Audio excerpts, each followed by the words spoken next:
Hello મિત્રો, સ્વાગત છે તમારું ફરીથી એક નવા એડિટિંગ વિડીયોની અંદર। તો આજે આપણે જિગ્નેશ કવિરાજનું જે સોંગ આવ્યું હતું મારી સંભાળ લેનારી જતી રહી, તે સોંગ બહુ ચાલ્યું હતું। તો તેનું જ આપણે પોસ્ટર એડિટિંગ કરીશું। તો વિડીયોની અંદર બનાવી રહેજો અને જો ચેનલ પર નવા છો તો ચેનલને સબસ્ક્રાઈબ કરી લેજો। તો ચલો હવે આપણે એડિટિંગ કરીએ ચાલુ। તો તમારે સૌપ્રથમ આ થંબનેલ લઈ લેવાનું રહેશે અને આ થંબનેલ બેકગ્રાઉન્ડ છે તે તમને મારી ઇન્સ્ટાગ્રામ આઈડીની અંદર મળી જશે, લિંક ડિસ્ક્રિપ્શનમાં આપેલી છે। પછી તમારે અહીંયાથી એક બ્લર આપવાનું છે, પૂર્ણ સ્ક્રીન કરી દેવાનું છે। હવે આપણે જે જિગ્નેશ કવિરાજના એક્ટર છે તેનો ફોટો પીએનજી કરીને આપણે રાખ્યો હતો તે લઈ લઈએ અને અહીંયા ક્રોપિંગ પર ક્લિક કરી અને આને કંઈક આટલી સાઈઝમાં રાખી લેશું, જે 31-30ની સાઈઝમાં તમે રાખી લેશો તો કંઈ પણ વાંધો નથી। અને આને હવે થોડું મોટો કરી લઈશું, જેવી રીતે હું કરી રહ્યો છું તમે ધ્યાનથી જોજો। હવે આપણે સોંગનું ટાઇટલ મારી સંભાળ લેનારી જતી રહી તે પીએનજી કર્યું છે તે અહીંયાથી તમારે જ્યાં રાખવું હોય ત્યાં અહીંયાથી તમે આવી રીતે રાખી શકો છો, બિલકુલ ફ્રીમાં। અને હવે આપણે ટેક્સ્ટ પર ક્લિક કરીને અહીંયા લખશું સિંગર, જે કેપિટલમાં જ લખવાનું રહેશે તમારે, સિંગર જે આપના છે જિગ્નેશ બારોટ, આવી રીતે લખી અને ઓકે કરી દેવાનું રહેશે।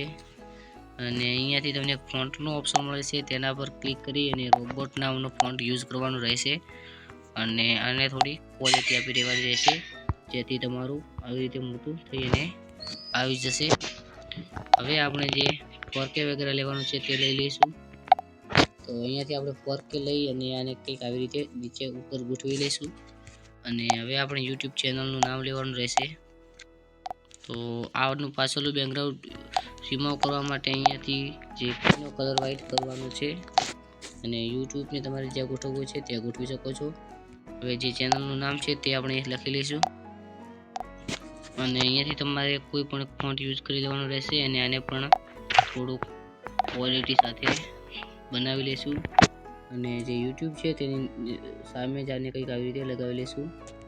હવે તમારે ફરીથી બેકગ્રાઉન્ડ લેવાનું રહેશે, જે તમને કાઇનમાસ્ટરની અંદર મળી જશે અને તેને તમારે ક્રોપિંગ પર ક્લિક કરી અને ક્રોપિંગ વાળાને 30 રાખી લેવાનું રહેશે અને કલર છે તે લાલ કરવાનો છે અને ક્રોપિંગ પર જઈ અને સ્પેસ તમારે દિલ છે તે આપી લેવાનું રહેશે, તેથી તમારે બહુ સારું લાગશે કંઈક આવી જ રીતે।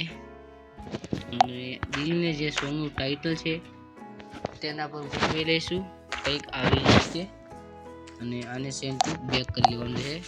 તો અહીંયાથી આપણું પોસ્ટર આવી રીતે બની જશે। હવે આપણે જે ગુજરાતી ગીતોના પોસ્ટર બનાવતા શીખો તે અહીંયાથી લઈ લીધું છે અને તેને કંઈક આવી રીતે નીચે ગોઠવી લેશું। હવે તમે જો ડીજે રિમિક્સ અથવા કોઈ પણ બનાવતા હો તો અહીંયા લખી શકો છો ડીજે રિમિક્સ અને આને મોટી સાઈઝમાં કરીને અહીંયા ગોઠવી લેવાનું રહેશે।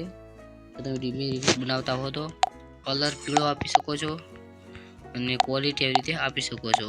તો પોસ્ટર બનીને રેડી થઈ ગયું છે। તો પોસ્ટર કેવું લાગ્યું ખાસ કરીને કોમેન્ટની અંદર બતાવજો અને ચેનલ પર હજી સુધી નવા આવ્યા હો તો ચેનલ સબસ્ક્રાઈબ કરી લેજો। મળશું જલ્દીથી નવા વિડીયોની અંદર।